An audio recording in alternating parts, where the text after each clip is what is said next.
Afternoon. I'm doing another life stories for YouTube. So basically, my little sister and little brother are a lot younger than me. So, and they're from my dad's side, not the same mum. And then my mum has my brother and sister that are older than me. Let me sit down. Don't mind, thank you. So I don't talk to my older brother anymore, but I still talk to my older sister. She's 11 years older than me. So if you can imagine growing up, that they'll always be these 11 years older. So when I got to 10, obviously she was like 20 or 21, so we didn't get to grow up together as such, that kind of thing. And my brother, I think he was the only one Mum didn't actually kick out, and she kicked out my sister and then me as well. But apparently this is just apparently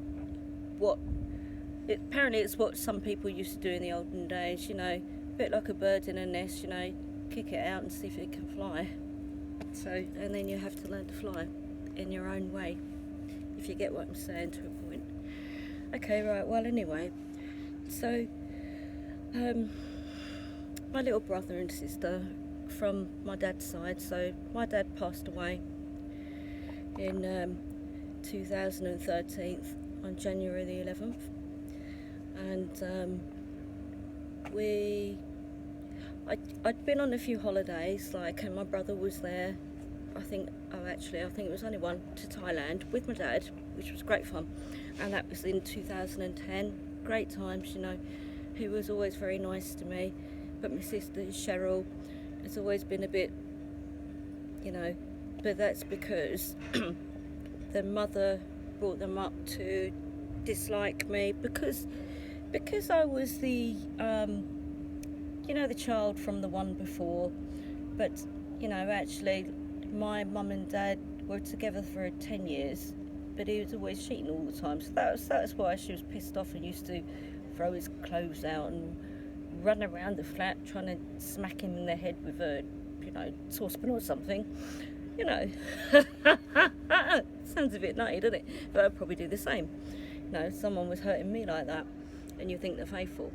But anyway, so Dad passed away, and about a month and a half later, whatever it was, I got a cheque. I was told I've got a cheque for £8,000, not 88. And I was surprised that I even actually got it, But when I got older, that's when my dad seemed to love me a lot. When I was younger, he always said to me, I never wanted you, I always wanted a boy. Well anyway, so Chris was born, Cheryl was born later, with Beverly, the stepmother. And Annie is my mum. You can say to me, you shouldn't put this out or whatever, but I'm doing my life story, so I will say what I want to say because I really don't have any malicious anything to say about anybody else. It's not like that. Okay, it's in a nutshell, yeah. I argued about the will because there seemed to be a lot of secrecy around it. So, and obviously I was devastated and broken-hearted because he died in Thailand, and we didn't know if we got murdered or something like that. It was awful because all of his things were taken. He had money in Thailand. He had, I know it sounds funny, a camera that he just got before he went there. So when I was out with him, he took lots of pictures on this camera, and that went missing. And I wish that we could even get those little things back. It's just that even the, the card, the memory card on it. Anyway, so I argued with these young uns, like my sister and brother, young ones, about the will. And one day I said, I'm going to argue the will. And this came to me, this here, from my dad. That came to me. Now, I am not, the only thing I really know about in life is acting and being creative and, you know, writing films, stuff like that, okay? So I'm not on the law side of it. I always thought that when anybody does a will, everybody gets a letter and everyone gets invited to an office where it's all read to them, okay? Right? This is how I thought that it was. I wasn't invited to any office. My dad did a will with the kid next door, his older brother, who worked in some law thing down the road, yeah. And then one day, from Beverly, who never liked me even as a child, I remember when I was with my dad, and he didn't used to see me very often. I remember that, you know when you're little and you want to give somebody a cuddle. It was never like that. Never, didn't want to give me a cuddle. No, it wasn't like, I don't ever remember anything like that. So this £8,000 comes along, and I thought, God, like I just don't want it. And then my mum said to me, she said, Sonia, take it, it's from your dad, but I never saw a copy of the will. So then I went on probate online, and I paid for a copy of the will because it never came to me. And my younger brother and sister got everything, like the house, savings, more money than you could, imagine. I was told that from Cheryl that she only got £20,000, but my little brother Chris went travelling for the next 5 years on it. And then they found money upstairs in the house, about 13 grand. They split that between them. He went out to Thailand because my dad was meant to be alive, so Chris was going out there just after I did in 2012. But this would have been at the beginning of 2013, as Dad died on the January 11th. So I always said to Chris, just go, stay in the room and all of that. He was going with his friend anyway, Dad's not going to come and haunt you or anything. But he did do that, and I think that was very brave. But I've always, there's always been a problem about the will thing, and always in the family, I've always been treated like, the second, the one that's never wanted,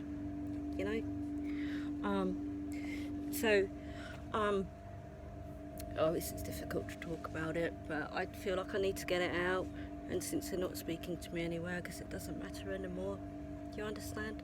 Right? So, so there was all of that. I fell out with them over that, and I realised years later that it wasn't actually their fault, and guess who was in control of the will? This Beverly lady, their mother, who never liked me, right? Stepmother thing, And anyway, so I went round to the house with my mum because I was so nervous about it that she'd be bitchy to me or nasty yet again. Even when I trained to be an actor when I was younger, about 21 or 22, she said, you never get anywhere, don't be so stupid, God, look at you, it was always that. And I tell you what, even if I didn't believe that somebody couldn't get anywhere these days, whoever they are, I would still push them and still say, you can do whatever you want to do if you've got it in here and you've got the heart to do it. Absolutely.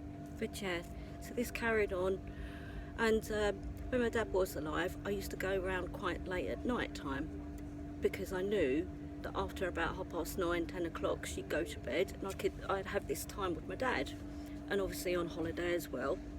Yeah, so I asked to be friends with them too, again on Facebook, and that was roughly about 3 years ago. I thought it was 5 years. I thought we'd been talking for a lot longer. So we didn't talk for all of that time, yeah.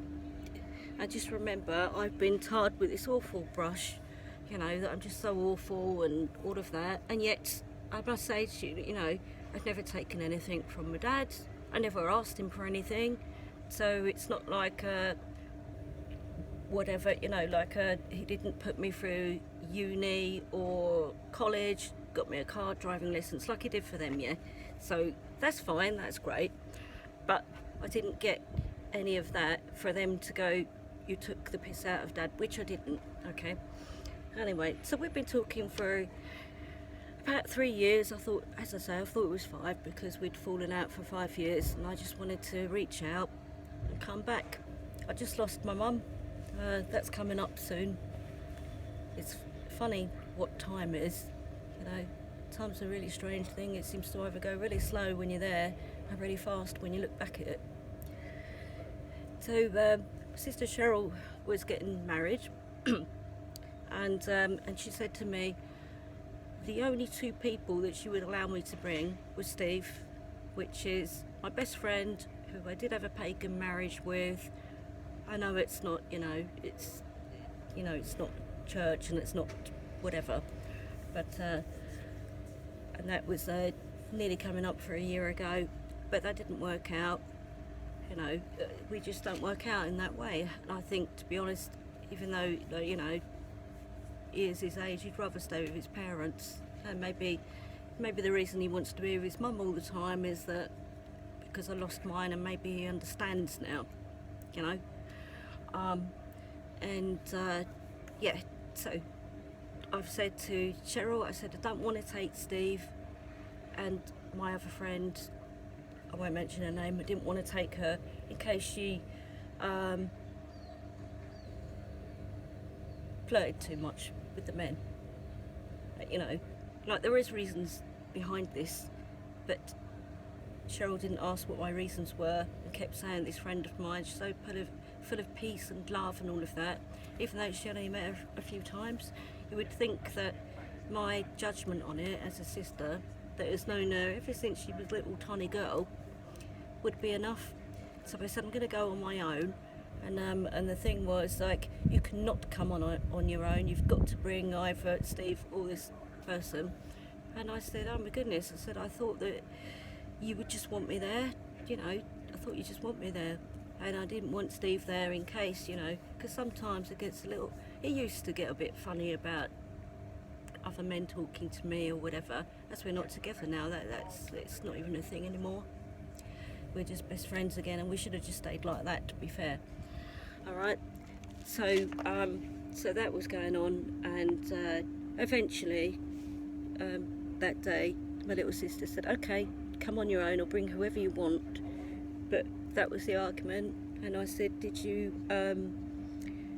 ask everybody else's 1+? Did you check out, obviously because I'm looked down upon, again, like I always have been, obviously never ever been good enough because Dad had money and I've got nothing, and all of these things, it's been so awful, I always felt like a leper behind them, always, my whole life. And I thought that now we're older and I've got back in contact with them, and I have apologised that I argued the will, even though I didn't get anything. I did not take them to court. I just wondered why everything went to them, and there's 3 of us, I'm the oldest, and I just wonder that. But the money part is not important. I just wanted my brother and sister back, if you can imagine that, yeah. And obviously my dad didn't want me, so I thought that we got older now, I was hoping that they would love me, because all you really want in life is to be loved, isn't it? Okay, so that happened, and her husband-to-be that day said, I've got you 2 back together, pretty much in a nutshell. She didn't want to talk to you again. I've done this, and now you're picking on your sister. And I thought, no, I'm not. I'm just saying that I think it's not fair. That why can't I choose whoever I want to come to the wedding? Like, as if I'm got a bad judgment or something. Just, it's not even like I'm allowed to take who I wanted to take. Anyway, so she, after crying and all of that, and obviously I can imagine why he texted me that, because he is a nice guy. He is. The next day comes up. So I've texted him in the morning, because I really don't like this falling out with people, like, I really don't, but I will have my opinion, but I will stick by that. I've said to him, are you okay this morning, are you okay with me, and he said, yeah, I'm okay with you. And I've had this thing a little while ago, probably about 2 years ago, from my little brother Chris. Well, you've only been back for a little while. But that was only after just over a year you know. So I'm always like, you're not good enough, you're not good enough. Just remember what part you're in there, that small part. So he says to me, yeah, just remember that you've not been talking for very long. So, and I said, oh, I said, I thought that we were talking for about 5 years, which I thought we were. I didn't actually put a time on it, since they're my bloods, and I just thought that, you know, and I'd understand if I'd asked them for money or something to do with money, yeah, I would have understood. But this is all going back to the will because I argued it, and they got everything, and, you know, I mean, even my dad put down the deposit for my sister's house. He would never do something like that for me. And my last holiday with him in Thailand, I'm the last person to see him. That was my time with him. Our holidays were beautiful. That wasn't the first one. It's just a shame that it was the last one. And he was out there and he was so sad. He was so sad because, you know, his wife was having an affair with somebody. You know, my dad wasn't,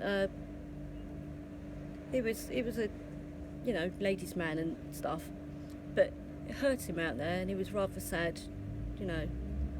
Not rather sad, he really was. He was sad. So we thought he was coming back to a divorce anyway. So, yeah, so going back to this again. So Lewis says that to me, Cheryl's husband-to-be, you know, well, you know, so I'm always in this, like, you just remember where you are, you person with, you know, nothing in life and you're not successful like us, you know. She has a house that's paid for and all of that. They're just about to buy another £600,000 house. This always comes back to money, yeah, which I couldn't give a toss about because I don't have it. I'm never going to have money, but I'd rather be remembered for being a nice, kind person. That's what I'd like to be remembered for. Oh, and my films more than anything else. My films, which you can find on YouTube, Sonia Roseman. You know, there's a lot of them, and documentaries that I've made with Colin Marison. So I messaged him back anyway, going back to him, going all around everywhere now, and I said, oh, you know, I said, I thought that's what you meant, no. And I said, actually, I said, at the end of the day, we've been talking for so long now, you know, a few years, it's not a few months, it wasn't a year. I said, and I'm still that person that is still not good enough. And I said, okay, I said, I'm not going to come along to your wedding if I'm looked down upon like that, you know. And it always goes back to their mother, which I would have met that day at the wedding. All of these things would have gone like that. So yeah, so obviously I sent a message to my sister explaining, like, I'm not going to come. And I'm very hurt that, you know, your husband-to-be is doing this to me. After all this time, I thought we were family now. I thought that when we've been down the beach and we've been out, you know, or been invited to a party at a house, I thought that I was good enough again. But apparently not, because I'm never good enough, you know. And so I said that. What I did do, so this is 2 days before they got married. Look at that hair, it's all sticking up everywhere. I went to the florist. I sent a dozen red roses to Cheryl and Lewis, saying, like, from my dad via Sonny at the bottom. I thought it was kind of sweet, really, you know, because he's my dad too. A card saying something to the effect of, you know, always here for you, you know, have your great lives together, always here, love, Dad. But I put via Sonny at the bottom. Then I sent them another little tiny bouquet from me, sunflowers, things like that, you know, which I thought that would be nice and acceptable.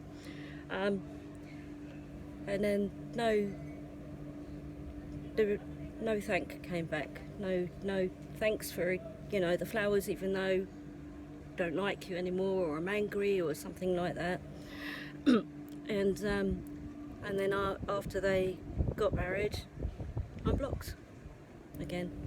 So, and then my little brother didn't say anything through the whole of this. So I messaged him and he said, well, Sonia, you've done it again, you know. I knew that if you came back into our lives, I knew that you'd mess it up again. I knew it. And I thought, oh my God, you know, you guys, can you not see it from my point of view? And I am actually your blood. I am. So why am I not treated like that? Why is it you get everything and I don't? And then I'm meant to be happy, you know, it's so unfair. And I honestly thought that they loved me again, but they don't, because my brother's still kept me on WhatsApp but doesn't talk to me. So he said all of this, I knew you caused trouble again, all of that. But it's kept me on there. So I said, you know what? I said, I will agree to disagree with you, because all of this is not fair. It never has been. I didn't realise I was still looked down upon, and now I know. And I said, I'll always be here if you should ever need me, and that goes out to my sister as well. But obviously I know they've got lots of people around that are all fantastic and wonderful and great. But my point is that I'm really, really gutted, and I will miss them. And it's really, really shit, really. But I thought, yeah, I'd put this one up there in my life stories. If anyone thinks I shouldn't be doing this, whatever, because I couldn't give a toss, really. But it makes me feel better to get it out there. And I never understand why someone isn't good enough, or you can't say sorry enough to make it better. You know, sometimes at the end of the day, they just don't love you. And that's the bottom line. So don't waste your time on people who you try with, you know, and even though I'm not perfect, I'm really not, okay, you know, and I know that I'll probably see them out at some point, probably get ignored and all of this kind of thing, but Jesus, you know, why am I not allowed to have an opinion without it, you know, being blocked and taken out of their lives again? Why is that? Because I'm not important. That's why. Anyway, cheers guys. Yeah, my point in all of that is if you keep making the effort so much with family, if they really don't love you, or anybody actually, anyone, they just don't do it, because I think that life is too short. My mother passed away and I had hoped that we would be close, you know, that's what I wanted. I don't want anything from them apart from their love and time, that's it. But I'm not good enough, and even sending the flowers, and I do hope that they didn't put them in the bin, you know, and it's just horrible, really. It's just really horrible, but it's going to be left like that, and that's just the way that it is. So, you know, families, eh? Do you know what I will say? People are nicer to me in the pub and treat me with more respect, kindness and love than my own family sometimes. And I'm not having a bash at the other kind, you know, on my side, from my mum's side, that's not what I mean. But, you know, it's always like, you know, like for instance, you know, if you get a birthday card, you know, don't get a present with it, stuff like that, you know. But, you know, I could go on and on and on, but it always comes down to money, and I will never have any. But, you know when you just want someone's love, you know, you just want someone's love, that's it, that's all. Okay, anyway. Thanks for letting me spout off, but yeah, whatever anybody thinks, you know, let me know. Alright, cheers, bye, love you all. Another life story, another one of my stories. Okay, bye, peace.